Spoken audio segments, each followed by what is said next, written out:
Good evening. My name is Batagaz. I'm a creator of WeChat official account, Kazakhstan, John Hachulu. And today is my second video.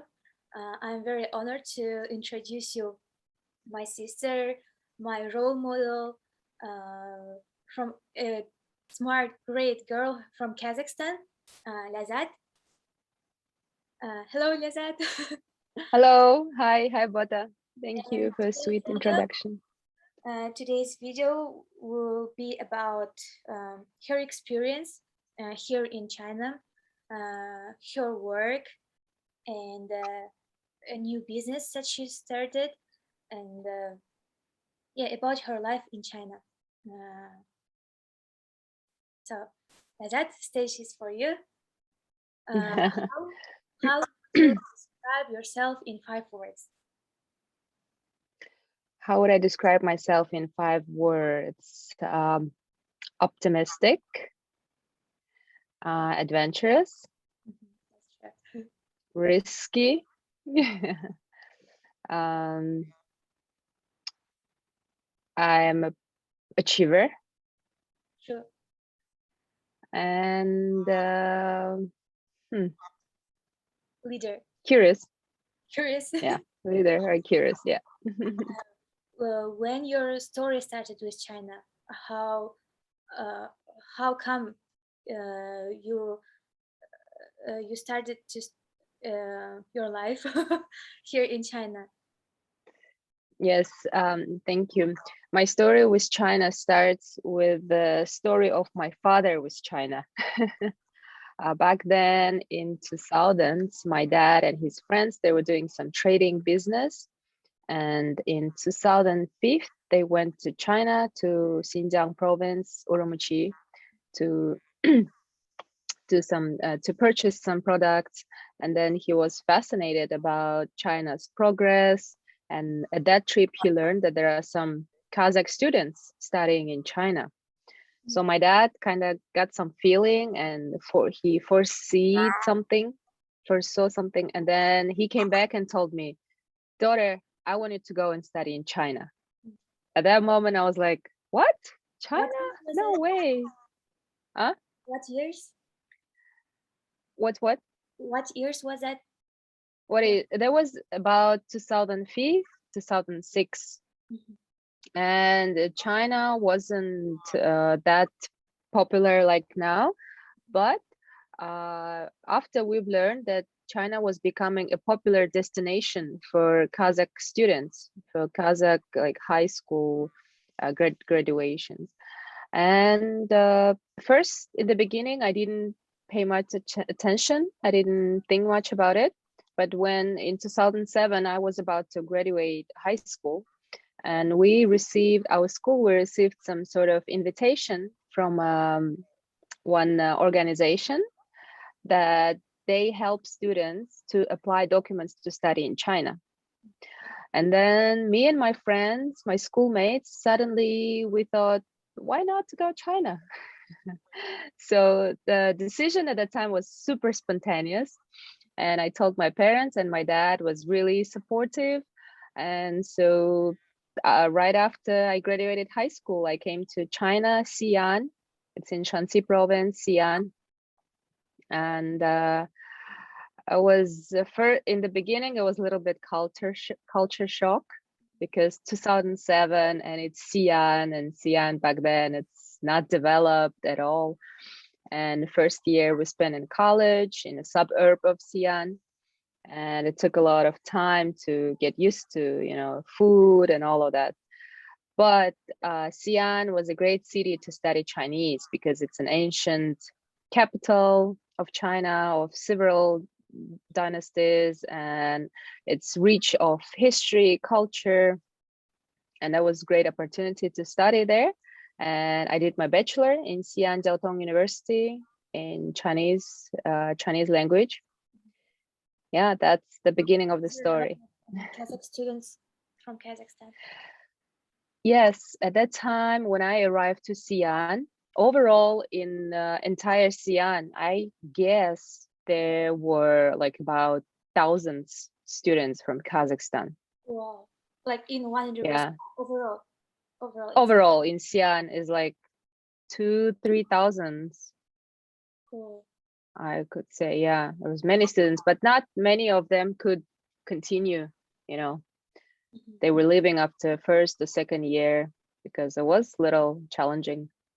It's true. Like without knowing language, go to study bachelor degree in Chinese also. Yeah. And did you pursue your master degree after that?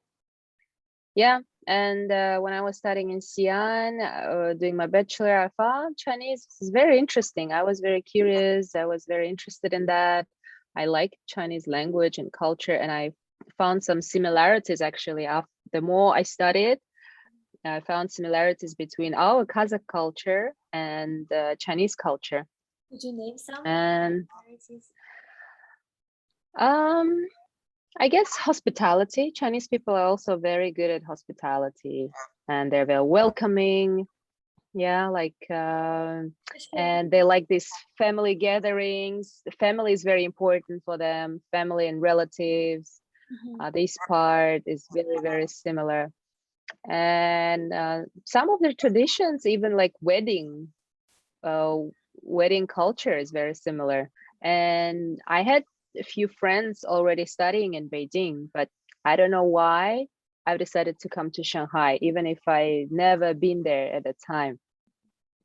So I applied my documents for a scholarship, and I received a tuition-free scholarship for Shanghai Jiao Tong University for linguistics major. And yeah, and at that time I was thinking, should I go or should I go back to Kazakhstan? And I decided I should go for it. I should go and see big city. How was it? How how do you like this city? When I first came to Shanghai, for me, it was, honestly speaking, it was difficult because in Kazakhstan, I was born in a very small town. So I grew up in a very small town. And then I moved to Xi'an. Came from which? It's in Karaganda province and the town called Satpayev. Pretty It's famous. actually yeah, people know the scientist Satpayev, but not all of them know this city because it's really, really small. And then in Xi'an, and also it's not a big city, and our student life was very simple. I rent an apartment with my friend, and my life was just home and university. And when I came to Shanghai, it's such a huge city. It's such a big megapolis, and I felt lost. And also, I came alone, and I had to make new friends. And this city was just a lot of going on, and I felt myself like a super tiny in this, crazy roller coaster, and then roller coaster, and then yeah, in the very beginning was challenging to get used to. I had a lot of my environment was mostly Kazakh students, and when I came to Shanghai, I wanted to be more international, to touch different cultures, to have friends from all over the world. But in Shanghai, it was difficult to make like real friends. It's harder to build connections, and plus study, it wasn't that easy. There it's master's degree was different from bachelor. In the masters, the teachers are not running after you, and then yeah, and I had sometimes when I was really stressed, and I would have call with my parents, and I'm like, no, I don't want to continue. I want to go back home. I was crying. And then my dad was like, okay, then maybe you come back, we figure out something. But then my mom was like, no, you already started your masters. You should finish. You should, be patient. And I just struggled. I also give myself my own pressure. I thought I'm wasting my time, and I still was kind of relying on my parents financially because they would need to support me for my living. And then Shanghai is an expensive city, so I thought like, no, I'm wasting my parents' money. Then I should find a job. Then I was looking for a job, and yeah, that's probably the next step, next story. How was Yeah. it? So I was looking for a job. I was sending resumes, and many times not successful because I was student. I didn't have any experience, and no one, like, there's no company wanted to, give me offer. And I was frustrated. I thought probably it's really impossible to find a decent job in Shanghai. But I was keep trying. And then I set a sort of a deadline for myself. Okay, if I don't find a job until this time, I'm going back to Kazakhstan.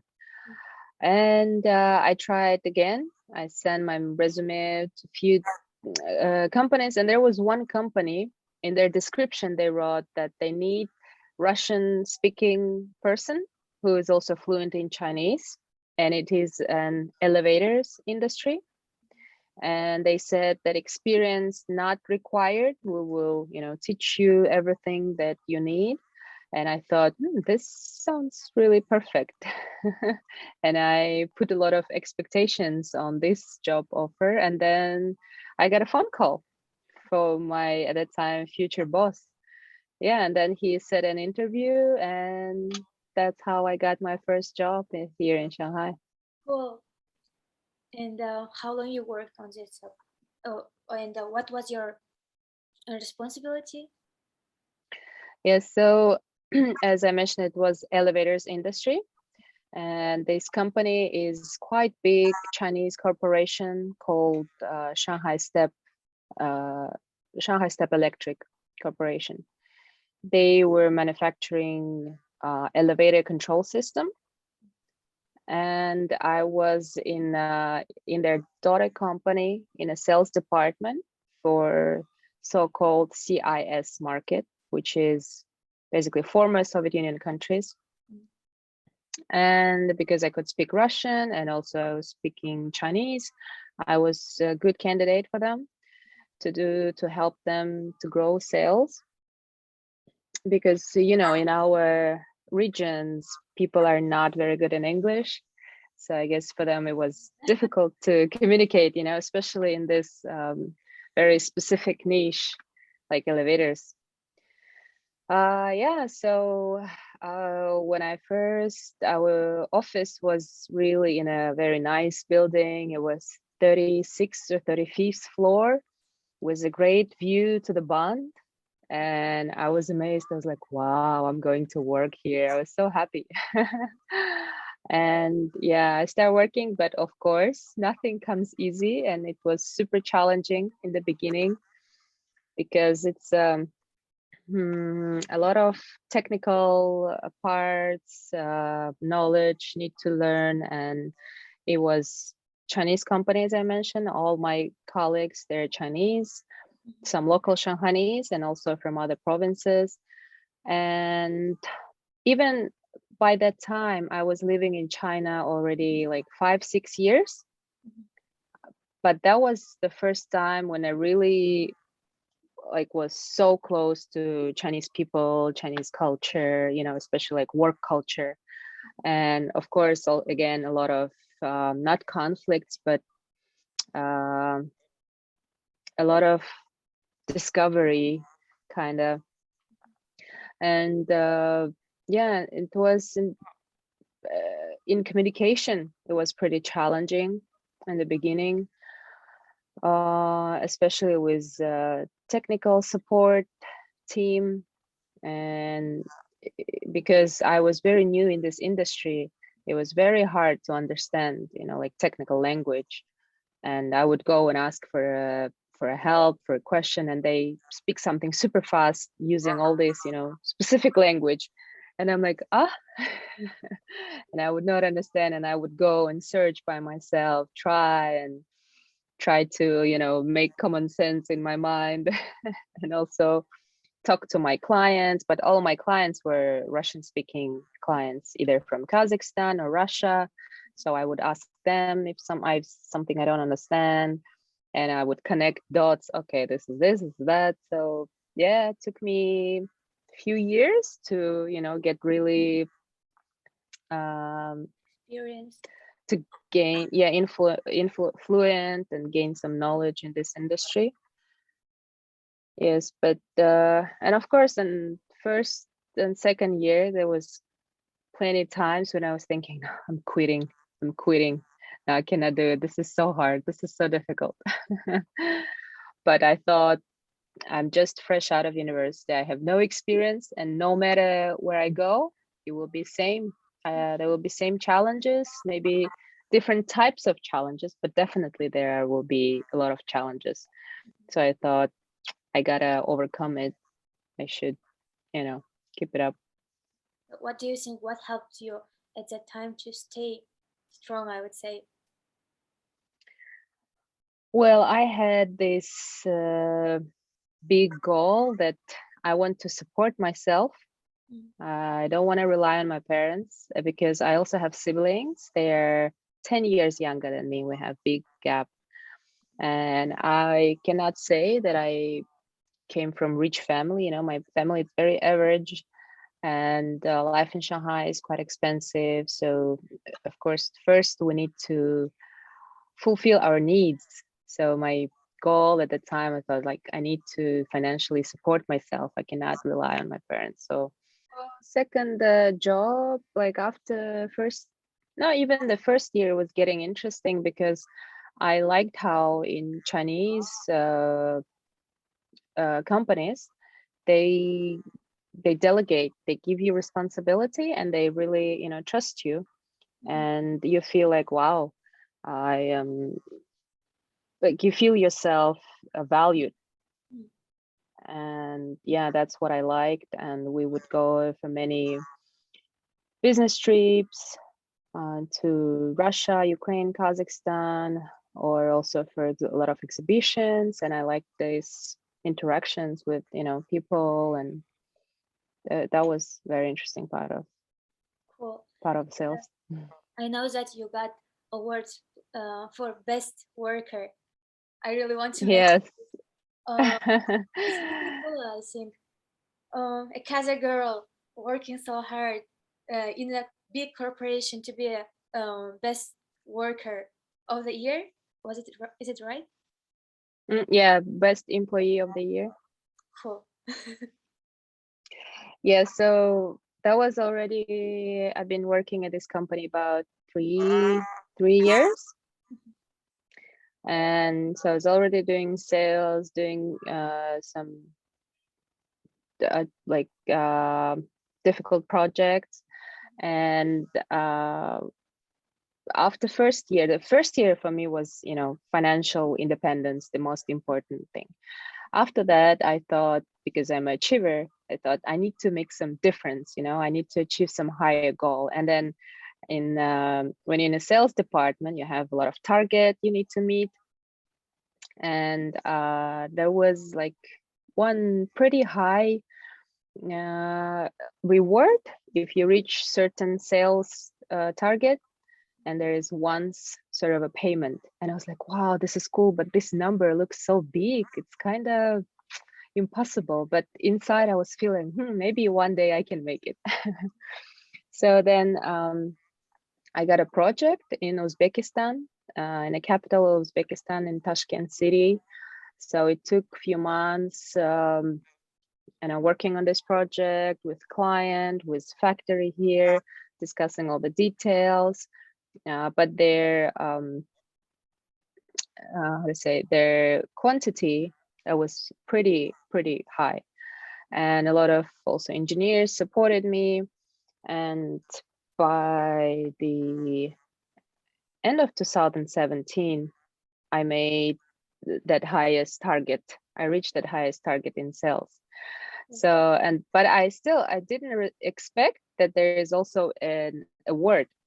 And because this is a big corporation and we have a lot of daughter companies, and each daughter company could apply for one best employee or for few nominate few candidates How for many best employee. Huh? how many employees work at that time, like in your corporation? In this daughter company, we had about 60 people. They all like sales plus small engineers team. But entire corporation, we probably had about, with all, including all daughter companies, about 2 or 3,000 employees. Wow. And then, yeah, about 6, 7 daughter companies. Yeah, and my boss applied me and few other candidates from our company. And then when results came out, I saw my name on it. I'm like, oh my God, I cannot believe it. That was just, I cannot describe it. It was so huge for me. This, feeling of my inner achiever was just so happy. Yeah. On a cloud nine. And Yeah, so money? mm, How did you use this money? I went for a trip. Oh, Yeah, I always wanted to go somewhere like around China, either Thailand or Indonesia, but eventually I went to Philippines, to Boracay Island. That was during Chinese New Year times, and yeah, that was an amazing trip. after that, Yes, so after that, I kept working in the company, but there was a moment when I felt, okay, I probably achieved everything that I could in this company, because I was a little skeptic. I thought, because it's a Chinese company and anyhow I am a foreigner, they will probably not promote me.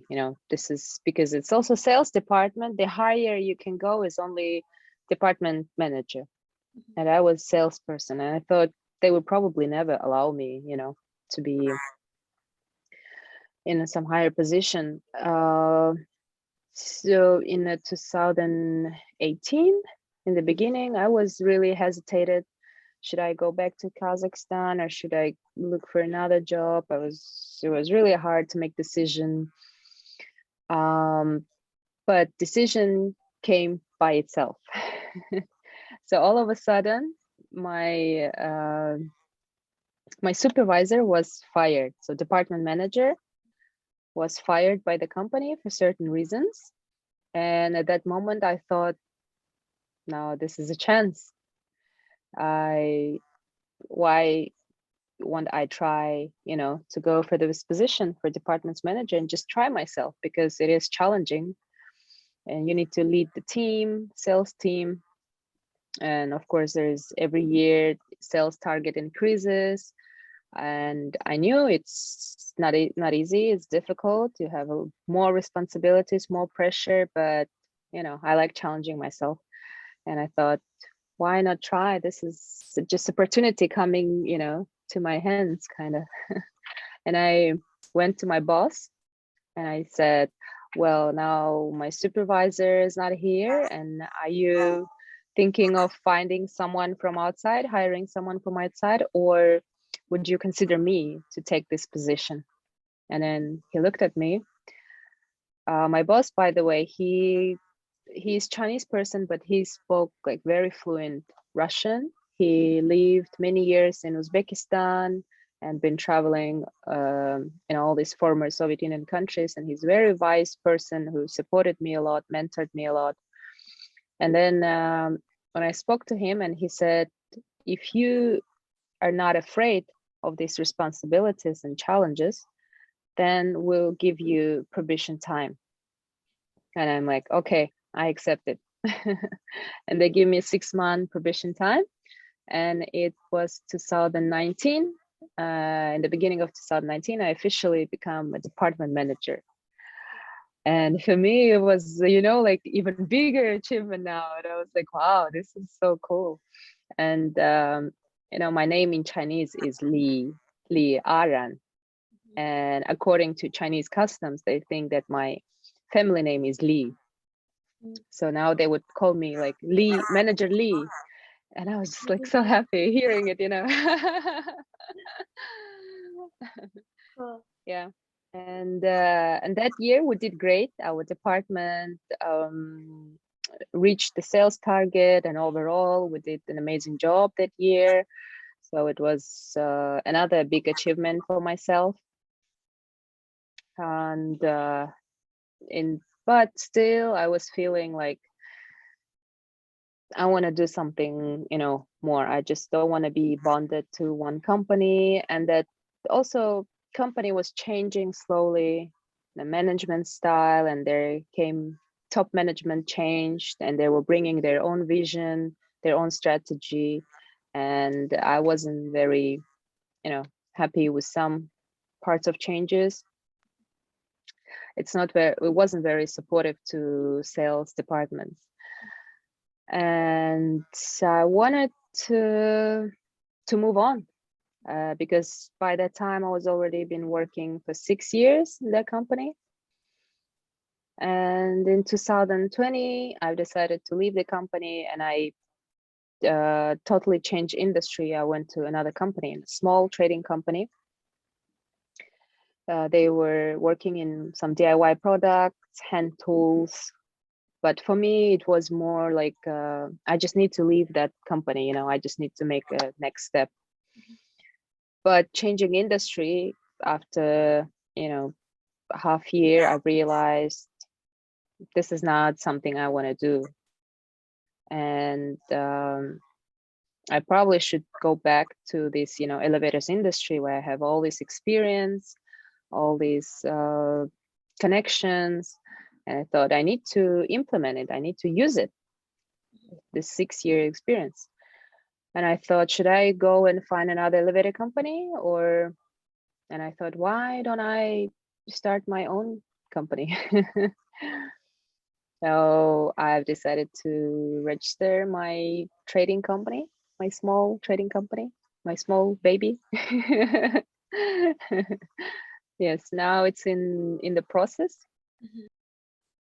Yes, so the plan in the beginning to, you know, build foundation, I will use my experience and connection that I have so far. It's the clients are in Kazakhstan, in Kyrgyzstan, and in Russia. So in the beginning, I will work with this region, but I wish, you know, I could grow more, and I'd like to discover Latin American market. Cool. That's really cool. And yeah, because I like languages, and I always wanted to learn Spanish, but I didn't really had, you know, like really big motivation. So I think now with my company, if I will have this opportunity to grow it, you know, to Latin America, then I will really have good motivation to learn Spanish. What happened? I believe you. Thank you. And I will do maybe I will do an article on my channel official account. So there will be this video, link to the video and the article. And yeah, please follow. I don't know. Likes. Sure. Share. Thank you. Thank you. Thank you. Bye bye. Thank you. Bye bye.